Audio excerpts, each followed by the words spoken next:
This is the before mga mi at ito naman yung after. Tara, samahan nyo ako mag-sunscreen at gusto ko lang ng natural look. Natamad kasi ako mag-makeup dahil nga meron akong pupuntahan. Gusto ko lang yung all natural look lang ang datingan natin na no need mag-apply ng foundation. Naman mag-apply lang ako ng sunscreen at hindi tayo mag-makeup. Alihin natin ko nga sa face ko mga mima yung sunscreen, yung isa wala at yung isa meron. Para talagang makita nyo mga mima na hindi nyo na kailangan mag-makeup pa kapag gumamit ka ng sunscreen ni You Glow Babe. At ang kinaganda kasi rito mima, so are lightweight lang siya. Hindi mabigat No sa need mukha. talaga mag-apply ng makeup kapag gamit mo tong sunscreen. Yung tipong kilay mo na lang ang aayusin mo talaga mga mima. Dahil dito pa lang sa bright and glow ng sunscreen to mga mima sir, makikita mo talaga na glowing skin ka kapag in-apply mo lalo to sa balat mo. Yung tipong protektado ka na sa araw o kaya sa ilaw. Ang ganda pa ng atake ng ibibigay sa'yo ng sunscreen na to. Kitang-kita nyo pa lang sa camera mga mima yung difference niya before and after. Yung isa wala, yung isa Abay, meron. grabe din talaga yung atake nito. Ay nako, bagay na bagay to mga mima. Imbis magpulbo ka, gumamit ka na lang ng sunscreen. Dahil Bakit? mga mima, protektado ka na nga sa araw at sa ilaw. At ang ganda ng effect ng sunscreen na ito. Yung tipong pati eyebags kuminatakpan. Nasa lahi na kasi namin na ay bagin talaga ang aming mga mata. Kaya naman kita nyo dito yung before and after yung eyebags ko mga mi, kung mapapansin ninyo.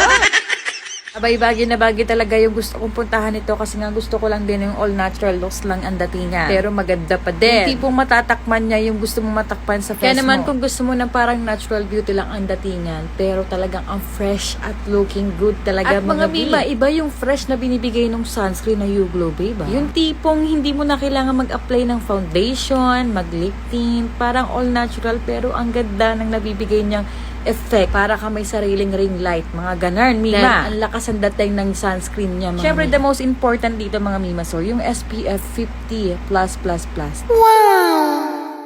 Kaya naman mga mima, nilagyan ko na lahat yung buong face ko mga mi dahil meron tayong pupuntahan nga At ang gusto ko namang itsura natin is yung parang simplihang atake pero lumalaban. ganun. Simplihang atake lang yan mga mima pero ang ganda ng kinakalabasan ng sunscreen You Glow Babe. Gusto ko yung glowing ng sunscreen na to ha. Kaya naman mga mima, kung gusto mo ng glowing skin tapos natural looks lang, yung tipong tinatamad kang mag-makeup at no need mag-lip tint, ito yung may offer ko sa'yo itong You Glow Babe sunscreen. Lalagay ko na lang sa comment.